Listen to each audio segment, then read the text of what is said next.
അസ്സലാമു അലൈക്കും വറഹ്മത്തുള്ളാഹി വബറകാതുഹു. മഹാനായ നബി സല്ലല്ലാഹു അലൈഹി വസല്ലമ തങ്ങളും അബൂബക്കർ, ഉമർ, അലി റളിയല്ലാഹു അൻഹും അടക്കവുമുള്ള ഒരു സംഘം ബനൂ നളീറുകാരുടെ പ്രധാനികളുടെ വീട്ടിലെത്തി. അവരോട് ചെന്ന് കാര്യങ്ങൾ പറഞ്ഞു. അബദ്ധവശാൽ ബനൂ കൽബിലെ 2 പേരെ ഞങ്ങളുടെ ഒരാൾ വധിക്കുകയുണ്ടായി. ഞങ്ങൾ അവരുമായി കരാറിലിരിക്കുന്നവരാണ്. അതുകൊണ്ട് അതിന് പകരമായി ദിയ നൽകണം, സാമ്പത്തികമായി നിങ്ങൾ അതിനു വേണ്ടി ഞങ്ങളെ സഹായിക്കണം എന്ന് പറഞ്ഞു. അത് പറഞ്ഞപ്പോൾ അവർ പറഞ്ഞു, ശരി തരാം, ഞങ്ങൾ സഹായിക്കാം, ഇരിക്കൂ. അവർ സ്നേഹത്തോടെ ഉപചാരപൂർവം വിളിച്ച് അവരെ ഇരുത്തി. അവരുടെ ഒരു മതിലിനെ ചാരി, അല്ലെങ്കിൽ ഒരു മതിലിന്മേൽ ചാരി നബി ഇരുന്നു. സഹാബിമാർ പരിസരത്തായി ഉണ്ട് താനും. അങ്ങനെ ഇരിക്കുന്നതിനിടയിൽ അവർ എല്ലാവരും ഒന്ന് അകത്തേക്ക് ഉൾവലിഞ്ഞു. എന്നിട്ട് അവർ എന്തൊക്കെയോ പരസ്പരം അങ്ങോട്ടും ഇങ്ങോട്ടും രഹസ്യമായി പറയുകയാണ്. അവർ പറഞ്ഞിരുന്നത് ഇതാണ്, അതായത് ഇതൊരു നല്ല സമയമാണ്.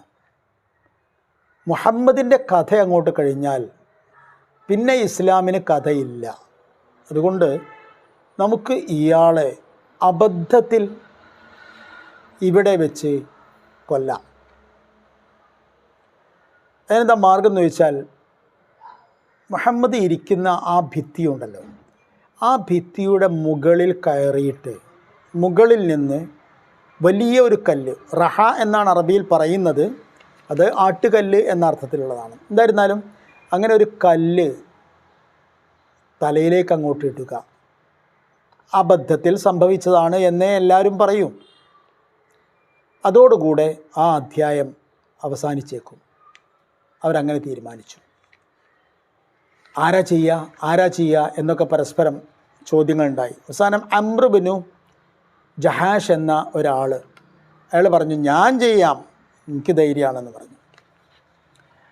അപ്പോൾ അവിടെ തന്നെ അവരുടെ ബനൂ നളീറിലെ ഒരു നേതാവുണ്ടായിരുന്നു, സലാം ബിൻ മിഷ്കം എന്ന് പറയുന്ന ആൾ. അയാൾ ഒരു പക്വമതിയായ ആളായിരുന്നു. അയാൾ വന്ന് പറഞ്ഞു, സുഹൃത്തുക്കളെ,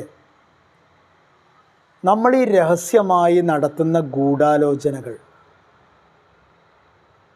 ഈ ഒളിപ്പിച്ച് പറയുന്ന വർത്തമാനങ്ങൾ അതുവരെ സത്യത്തിൽ മുഹമ്മദിൻ്റെ അടുക്കലെത്തും. അതൊരു സത്യമാണ്.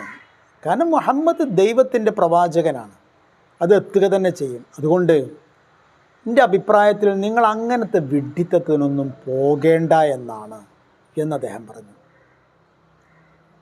പക്ഷേ ബാക്കിയുള്ളവരൊക്കെ വികാരത്തിൽ കുളിച്ചു നിൽക്കുകയാണ്. ഈ വികാരത്തിൽ കുളിച്ചു നിൽക്കുമ്പോഴുള്ള പ്രശ്നം എന്താണെന്ന് ചോദിച്ചാൽ, അവർക്ക് വിവേകം ഒരിക്കലും സമീപത്ത് പോലും എത്തുകയില്ല എന്നുള്ളതാണ്. അവർ നേതാവ് പറഞ്ഞതൊന്നും കാര്യമാക്കിയില്ല. അവരാ പദ്ധതിക്ക് വേണ്ടി ഒരാൾ ആ ഭിത്തിയുടെ മേലെ, അതായത് അംർ എന്ന് പറഞ്ഞ നേരത്തെ പറഞ്ഞ ആൾ, ഞാൻ ചെയ്യാമെന്ന് പറഞ്ഞ ആൾ, അയാൾ മേലെ കയറി അള്ളിപ്പിടിച്ച് പൊത്തിപ്പിടിച്ച് കയറി. അപ്പോൾ എന്താണെന്ന് വെച്ചാൽ, നബി സല്ലല്ലാഹു അലൈഹി വസല്ലം തങ്ങൾ അങ്ങനെ ഇവരെ കാത്തിരിക്കുകയാണ്. ഇവരിപ്പോൾ പൈസ കൊണ്ടുവരും എന്ന് കരുതി കാത്തിരിക്കുകയാണല്ലോ. നബി പെട്ടെന്ന് എഴുന്നേറ്റു. എന്നിട്ട് നബി അങ്ങോട്ട് നടന്നു. സഹാബിമാർക്ക് പോലും മനസ്സിലായില്ല, എന്താ നബി ഇപ്പോൾ അവർ സഹായിക്കാമെന്ന് പറഞ്ഞാണല്ലോ, ഒരു പൈസ എടുക്കാൻ വേണ്ടി പോയതാണല്ലോ, അവർ വരുന്ന പോലും കാത്തിക്കാതെ നബി എന്താണ് ഇപ്പം ഇങ്ങനെ പോകാൻ, എന്താണ് കാരണമുണ്ടായത്, ആർക്കൊന്നും മനസ്സിലായില്ല. എല്ലാവരും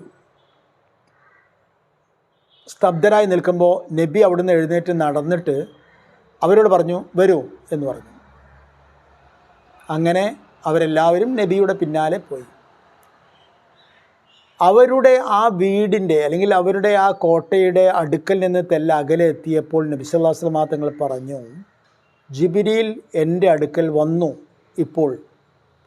എന്നിട്ട് അവർ ഭിത്തിയുടെ മുകളിൽ നിന്ന് ഒരു കല്ല് അബദ്ധത്തിലെന്നോണം ഉരുട്ടിവിട്ട് നബിയെ താങ്കളെ കൊല്ലാനുള്ള പദ്ധതിയിലാണ് എന്ന് പറഞ്ഞു. അതാണ് ഞാൻ എഴുന്നേറ്റത്. ഉടനെ എല്ലാവരും ഒന്നിച്ച് നബി ഇരുന്നിരുന്ന ഭിത്തിയുടെ മുകൾ ഭാഗത്തേക്ക് നോക്കി.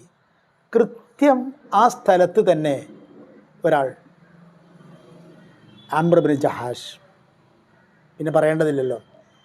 എല്ലാവരും പെട്ടെന്ന് തന്നെ മസ്ജിദുൻ നബവിയിൽ തിരിച്ചെത്തി. മഹാനായ നബി സല്ലല്ലാഹു അലൈഹി വസല്ലം തങ്ങൾ മുഹമ്മദ് ബിൻ മസ്ലമത്തുൽ അൻസാരി റളിയല്ലാഹു അൻഹു വിളിച്ചുകൊണ്ട് പറഞ്ഞു, ബനി നളീറുകാരോട് എൻ്റെ ഈ തീരുമാനം അറിയിക്കുക. തീരുമാനം മറ്റൊന്നുമല്ല, അവർക്ക് 10 ദിവസം നൽകുന്നു. ആ 10 ദിവസത്തിനുള്ളിൽ അവർക്ക് എടുക്കാവുന്നതും കൊണ്ടുപോകാവുന്നതുമായ എന്ത് വേണമെങ്കിലും എടുത്തുകൊണ്ട് അവർ നാട് വിടണം. അവർ നാം ജീവിക്കുന്ന മദീനയിൽ നമ്മളോടൊപ്പം ജീവിക്കാൻ പറ്റുന്നവരല്ല, അതിനുള്ള യോഗ്യതയുള്ളവരല്ല, അതിനുള്ള അർഹതയുള്ളവരല്ല. കാരണം അവർ ചതിയന്മാരാണ്. ചതിയന്മാരോടൊപ്പം ജീവിക്കുന്നത് മനസ്സു മുട്ടുന്ന അനുഭവമായിരിക്കും. മുഹമ്മദ് ബിൻ മസ്ലമ റളിയല്ലാഹു അൻഹു കൽപ്പന പോലെ മഹാനായ നബി സല്ലല്ലാഹു അലൈഹി വസല്ലം തങ്ങളുടെ തീരുമാനം അവരെ ചെന്നറിയിച്ചു. അസ്സലാമു അലൈക്കും വറഹ്മത്തുള്ളാഹി വബറകാതുഹു.